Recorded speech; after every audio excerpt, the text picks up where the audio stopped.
देवी आई, मी खूप मोठ्या संकटात अडकले.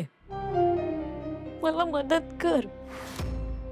मला माहितीये ही लढाई आम्हालाच लढायची आहे.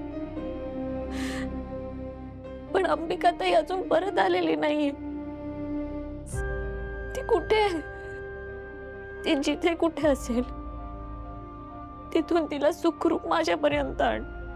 आणि ते जर शक्य नसेल तर मला ताईपर्यंत पोहोचण्याचा मार्ग दाखव. मार्ग दाखव देवी आई.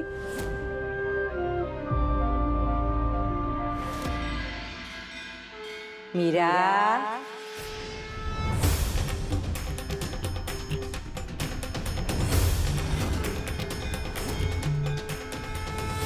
आजी, नमस्कार करते. सुखी रा. आजी, मीरा, शांत हो. रडू नकोस बाळा. अगं, ही माणूस असण्याची चिन्ह आहेत बाळा.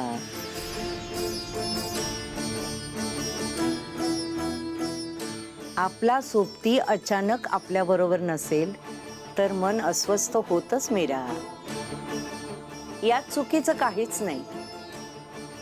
पण एक गोष्ट तुला स्वीकारावी लागेल की अंबिका ही आत्मा आहे. ती कायम तुझ्यासोबत राहणार नाही. आणि राहिला प्रश्न, ती आता कुठे आहे? तर ती संकटात आहे. संकटात? हो. तुम्हा दोघींना गोष्टी जेवढ्या सोप्या वाटल्या तेवढ्या नाहीयेत. शत्रू जेवढा मोठा आहे ना, तेवढं संकटही मोठं आहे. आजी, मी संकटांना सामोरं जायला तयार आहे. पण आता मला माझ्या ताईकडे जायचंय. माझी ताई संकटात आहे. तिला कोण वाचवणार? तू. हो, तू. आजी, मला नाही माहिती कुठे आहे. तिला वाचवण्यासाठी मी कुठे जाऊ? तू सांग ना मला. मीरा, चेटकिणीने या घराला वाळवी लावली आणि वाळवीने अख्खं घर पोखरून निघालंय. बाहेरून सगळं जसं आहे तसंच दिसतंय, पण आतून घर पूर्ण पोकळ झालंय. आणि अंधार नेहमी अशाच पोकळीत आपलं साम्राज्य उभं करतो. या शब्दांचा अर्थ समजून घे मीरा. तुझ्या सगळ्या प्रश्नांची उत्तरं तुलाच सापडतील.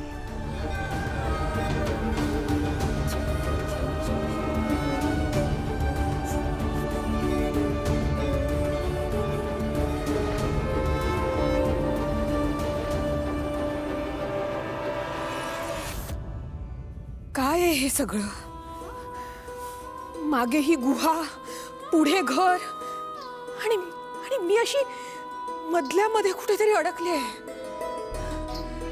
बरं, नकाशाप्रमाणे मी गुहेतच प्रवेश केला होता, मग मी घरात कशी आले? रुद्रकेतू म्हणाले होते की बाबा त्या गुहेत सापडतील.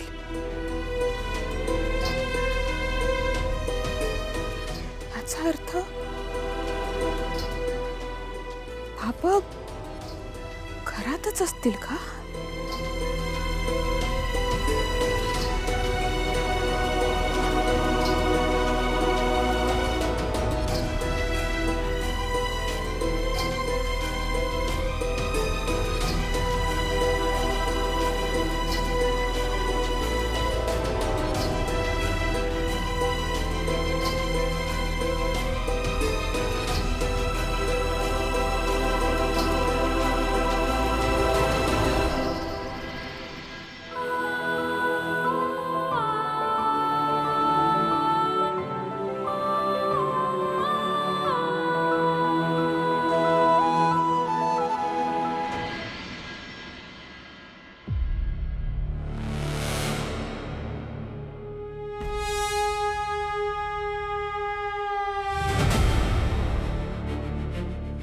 अनन्या,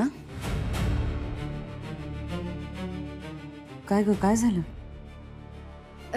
काय नाही. अनन्या काहीतरी झालंय, बोल. आई, आपण एका गोष्टीचा ना विचार नाही करत आहोत. कोणत्या? वेदा अचानक अशी का बोलू लागली, स्पेशली दादा आणि मीरा वहिनीबद्दल. तुला तुला काय म्हणायचंय अनन्या? म्हणजे इतके दिवस वेदा दादाशी खूप चांगलं वागत होती. मग अचानक असं काय झालं की तिला त्याचा एवढा राग येतोय? काहीतरी नक्की झालंय. हे बघ अनन्या, प्रत्येक गोष्टी मागे काहीतरी कारण असतंच असं नाहीये. कधी कधी एखाद्या माणसाबद्दल भावना तयार होते की काहीतरी चुकीचं आहे. ठोस कारण नसतं, पण मनाला असं वाटतं की हे खरं आहे आणि तसंच असतं. हां, ऐक ना, आपण नंतर बोलूया का? मला जरा काम आहे. आणि तुला वेदाचा ब्रेकफास्ट पण तयार करायचा असेल ना? हो, नंतर बोलूया आपण. हो.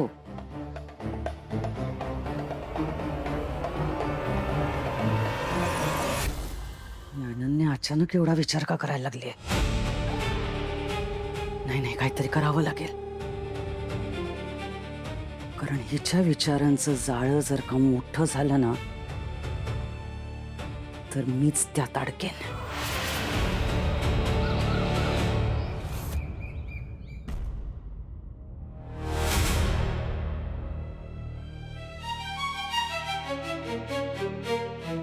वेदा, कोणी दिलं तुला हे खायला? का तुला काय करायचंय? सांग ना वेदा. मी तुला काहीच सांगणार नाही, तू जा इथून. अगं पण वेदा, आत्या, तू हिला जायला सांग. काय झालंय? अहो, मी फक्त विचारते की कोणी खायला दिलं. मला मी माझ्या स्वतःच्या हाताने दिले.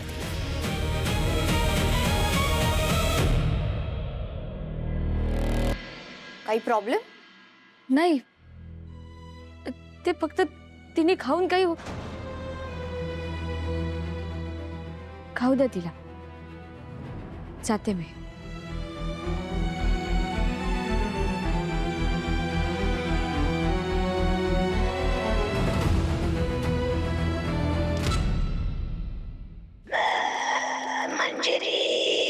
काहीही कर, अनन्या हातून निसटता कामा नये.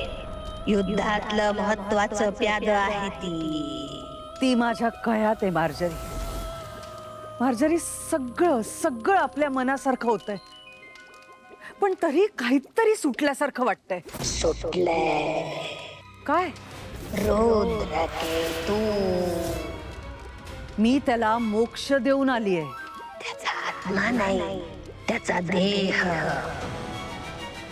तुझ्या अंताचा एकमेव धागा विसरलीस.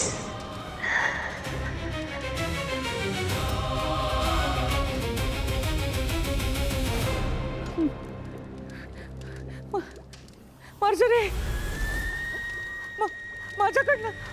माझ्याकडनं एवढी मोठी चूक कशी काय झाली?